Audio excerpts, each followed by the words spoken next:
Hello everyone, welcome back to the channel again. पिछली class में हमने पढ़ा था कि जो एसक्यूएल होता है उसमें कौन से कमांड्स अवेलेबल होते हैं। एसक्यूएल हम सब जानते हैं, स्ट्रक्चर्ड क्वेरी लैंग्वेज। इसमें थे टाइप्स ऑफ कमांड्स, जिसमें मैंने आपको बताया था these are the types of commands. DDL मतलब data definition language, data manipulation language, transaction control languages, data control language and data query language. Okay, और ये जितने भी टाइप्स थे इन सब के अंदर ये कमांड्स यूज होती हैं। डेटा डेफिनेशन लैंग्वेज के अंदर हम किसी भी पर्टिकुलर डेटा का स्ट्रक्चर या स्कीमा तैयार करते हैं, मतलब टेबल भी बना सकते हैं, व्यू भी बना सकते हैं, राइट। तो हम जब डेटाबेस के अंदर किसी भी चीज को क्रिएट करना चाहते हैं, चाहे वो टेबल हो, चाहे वो कोई रिपोर्ट हो, तो हम क्रिएट कमांड यूज करते हैं। और उसके अंदर जो ऑल्टरेशंस करना चाहते हैं उसके लिए हम ऑल्टर कमांड, और अगर उसको परमानेंटली रिमूव करना चाहते हैं अपने डेटाबेस में से तो उसके लिए हम ड्रॉप कमांड का यूज करते हैं। ओके, तो आज की वीडियो में हम बात करेंगे ये तीनों कमांड्स की। तो today we are going to understand what is DDL, that means data definition language, in detail. We will understand how to use these three commands. Okay, let us start with the first one, create command. Now, as you can see, this is a table. Okay, इस table का नाम है school table और इस table के अंदर 3 columns हैं। Okay, मैंने आपको ऑलरेडी बताया हुआ है कि डेटाबेस में जब हम कोई भी डेटा को स्टोर करते हैं तो टेबल के फॉर्मेट में स्टोर करते हैं। ओके, टेबल फॉर्म में स्टोर करते हैं। तो ये आप देख सकते हैं एक टेबल है which contains 3 columns, roll number, name and class. And these are the 3 rows, first row, second row and third row. ये 3 records हैं उसके अंदर। ओके, तो चलिए टेबल क्रिएट कैसे करते हैं, क्रिएट कमांड के हेल्प से वो देखेंगे अब। Here it is. Now see, हमको कौन सा टेबल क्रिएट करना है। जो भी टेबल क्रिएट करना है उसके लिए ये एक जनरल सिंटैक्स होता है। सिंटैक्स का मतलब होता है एक जनरल वे या जनरल तरीका, जैसे हम किसी भी टेबल को क्रिएट कर सकते हैं। तो क्या तरीका होता है, क्रिएट टेबल। माई एसक्यूएल के अंदर माई एसक्यूएल का जो विंडो होगा उसमें आपको पासवर्ड एंटर करने के बाद आपको यहां से स्टार्ट करना है। ओके, क्रिएट टेबल, टेबल का नेम। ओके, तो हमारे टेबल का नेम जो भी होगा वो हम डाल देंगे। देन कॉलम का नेम, कॉलम का डेटा टाइप। डेटा टाइप मैंने ऑलरेडी कवर किया है तो आपको पता होना चाहिए कि यहाँ पे डेटा टाइप क्या आएगा। जो भी कॉलम होगा उससे रिलेटेड उसका डेटा टाइप आएगा। और यहाँ पर साइज आएगी। साइज मतलब आपके जो भी आपने डेटा टाइप दिया है कॉलम का वो कितने कैरेक्टर्स को कंटेन करेगा, ये वो साइज आएगा। Okay, same way comma, column number 2 उसका data type and size, then comma. इस तरह से जितने भी आपके कॉलम्स है वो कॉलम्स आ जाएंगे। In the last you will put a bracket, क्योंकि यहाँ ब्रैकेट ओपन किया है तो ब्रैकेट क्लोज करेंगे, एंड देन सेमीकोलन। तो इस तरह से आप कोई भी टेबल क्रिएट कर सकते हो।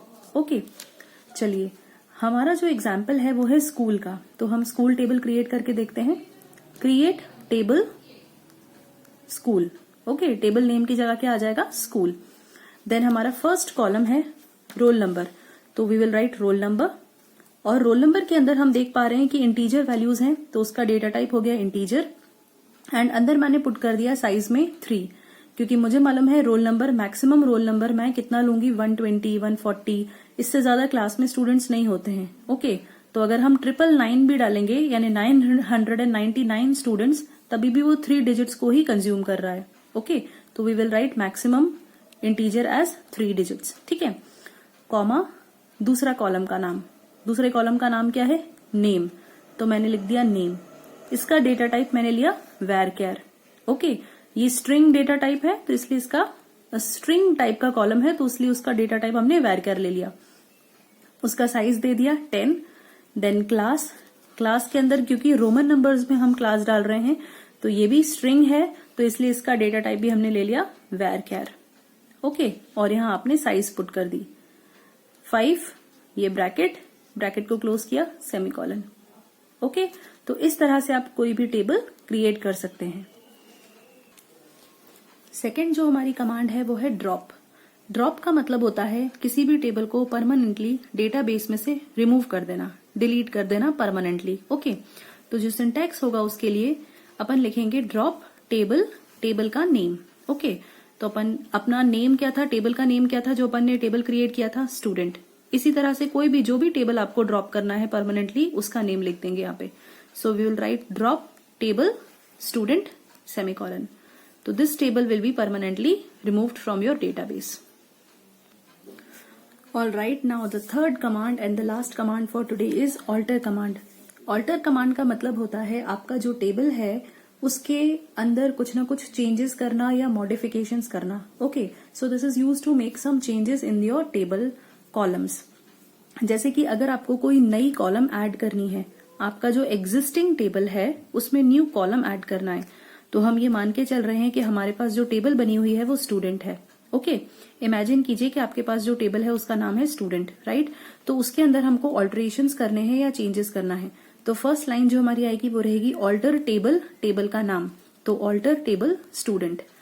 इसके अंदर अगर मुझे एक नया कॉलम ऐड करना है, हम क्या पढ़ रहे हैं, कॉलम ऐड करना है, तो आपको जो भी कॉलम ऐड करना है उस कॉलम का नेम लिखेंगे, उसका डेटा टाइप एंड साइज. क्योंकि जब हम डिफाइन करते हैं टेबल उस टाइम पे भी हम इसी तरह से लिखते हैं, कॉलम का नेम, डेटा टाइप एंड उसका साइज. ओके, तो हमने क्या लिखना है यहाँ पे, alter table, table name, then add जो भी कॉलम चाहिए वो कॉलम का नाम, उसका डेटा टाइप और उसका साइज, सेमीकोलन. तो ये एक तरीका है, ठीक है.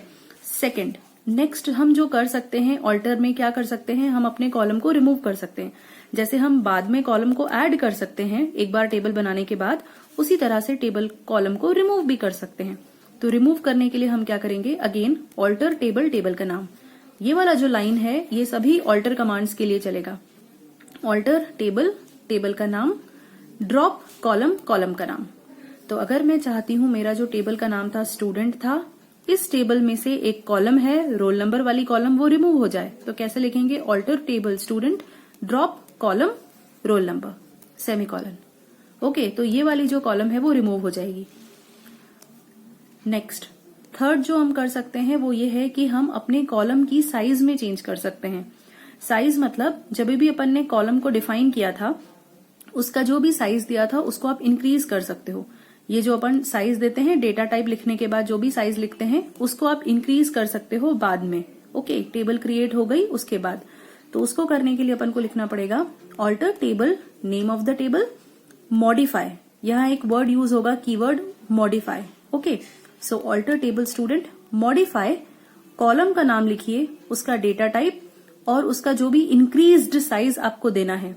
आपको याद होगा कि पहले अपन ने जब टेबल क्रिएट किया तो उसका साइज 50 दिया था, तो अभी अपन उसका साइज दे रहे हैं 60. ओके, तो मॉडिफाई, कॉलम नेम, उसका data type and size, increased size. ये एक टेक्निकल क्वेश्चन है, इस चीज को याद रखिएगा कि साइज आप हमेशा इंक्रीज कर सकते हो, डिक्रीज नहीं कर सकते. Okay, next, last one is renaming the column. अगर हम किसी कॉलम को रीनेम करना चाहते हैं, हमने टेबल क्रिएट करते टाइम कॉलम का कुछ एक नेम दिया था, अब उस नेम को हम चेंज करना चाहते हैं, रीनेम करना चाहते हैं. सो टू रीनेम और give the new name to the old column, उसके लिए अपन को लिखना है alter table student, change name to, जो भी आपको न्यू नेम देना है, वेर केयर, उसका साइज. ये मैंने यहाँ पे क्या किया, आपका स्टूडेंट टेबल है, उसके अंदर एक कॉलम था जिसका नाम था नेम. ओके, नेम उस कॉलम का नाम है. अब मुझे इस कॉलम के नेम को चेंज करके न्यू नेम देना है, तो I am writing change name to student name, मतलब old name to new name. Then size जो भी था, इसका जो भी साइज था और डेटा टाइप था वो लिख दीजिए, and semicolon. Okay, so I hope आपको ऑल्टर टेबल कमांड समझ में आई. ऑल्टर टेबल में हम क्या क्या कर सकते हैं, we can add the new column, we can drop the column, make the changes in the column size and rename the column. Okay, so today we have covered data definition language and 3 important, very important commands, create, alter and drop. In the next video, we will continue with DML, that means data manipulation language. Thank you.